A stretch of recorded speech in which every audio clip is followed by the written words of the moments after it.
grow as a dancer is basically to grow as a human being. Like, and I cannot stress that enough, really, that if you grow in dance, you grow as a human being, really. And so your enemies will pretty much be things like laziness. To grow as a human, to be a good human every day, every minute of your life, that's really, it requires your full attention all the time, to not get angry or to not do the wrong thing, but to do the right thing. That requires this intense kind of focus. And so the laziness, or everything that creates laziness, that will take away the focus from that and make you kind of sloppy or lazy. I think that's a big one. Another huge one, I think, is fear. Basically, like, I might look, in particular to dance, it will be like I might look stupid, or people might think certain things, and they can grow very concrete in your head. I see that with students of mine, especially, let's say, Central European culture, that, or Swiss culture, is sometimes I have students that think everyone else will think bad about me if I do a very cool improvisation. They may or may not think, they might think I'm a show-off or something like that. These kind of fears, or just fear of trying a new thing, failing, that's definitely an enemy that keeps you from growing in them. And your friends, of course, will be patience and persistence.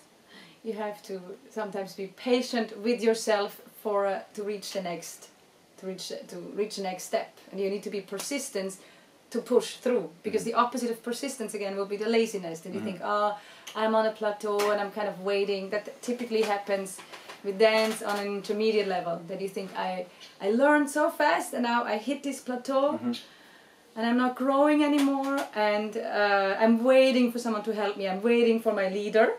Where are the good leaders?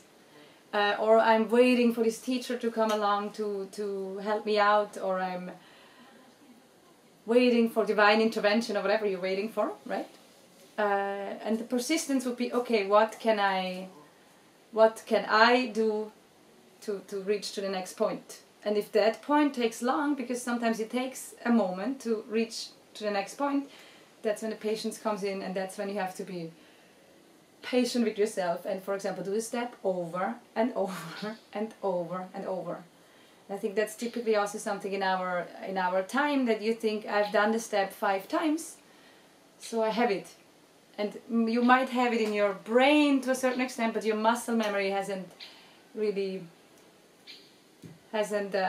gotten hold of the step, and that's really where it gets saved, in the muscle memory. So it is repeating 100 times. And I've worked with Chester, and last year Chaz Young also, and working with Chaz Young, even preparing for the class, is just to do it over and over and over and over, and when you think you got it, you do it another hour.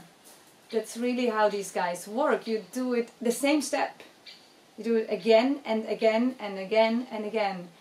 And also the first hot shots, they would train like this. They would do I don't know, an hour of swing outs, just swing outs. That's how I started with some people in Seattle, that I started to just do it, swing out over and over and over, with more experienced people that basically said, yes, no, no, that was not good, yes, better, you lost it. This kind of process, I think it's underrated, but that's in a way the methodical way of doing it. But on a more philosophical level, it would be really patience and persistence, and patience and persistence. Those are really, I think, your best friends. You're just kind of open and childlike, and you go with that feeling, like, I feel that, and here I don't feel that. And before you start rationalizing, oh, but people say this is the good stuff. Oh, but the competitions, they go in this direction. Oh, some judges say this, or other students say that. You know, if you put all of this aside and go, I have a strong intuition for this, and this speaks to me, then you can go towards that, whatever it is, and find out what exactly is it. And you might not be able to put it in words. Not a lot of people can put it in words very well, but it definitely resonates back to you. Is there the rhythm that I'm looking for? Is there the freedom that I'm feeling with the music? Does what I see express the music or does it not express the music? That's for me a very big one.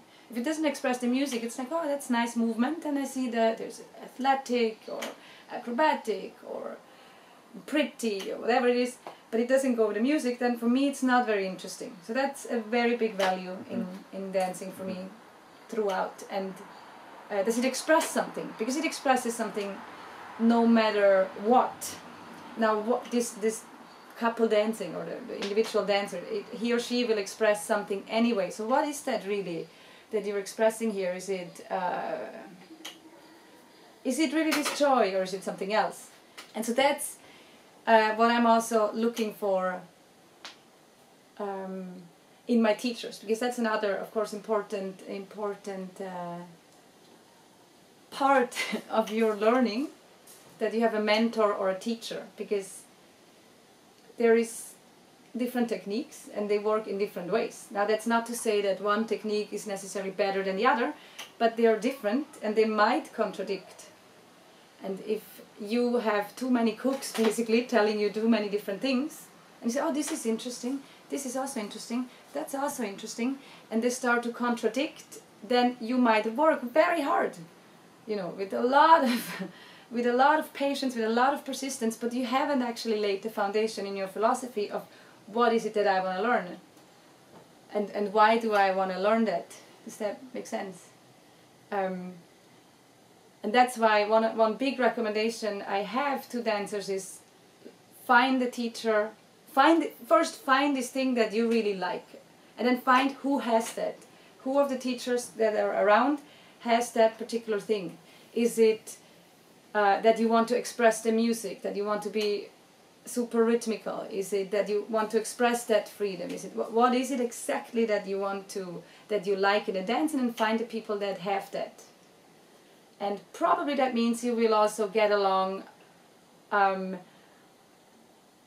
like let's say as human beings with those people, because they share these same philosophical values in a way that they see the same thing in the dance, right, as you do. And so that makes the whole process even more joyful, because you get along with them as human beings, and you're really in tune with what they have to give.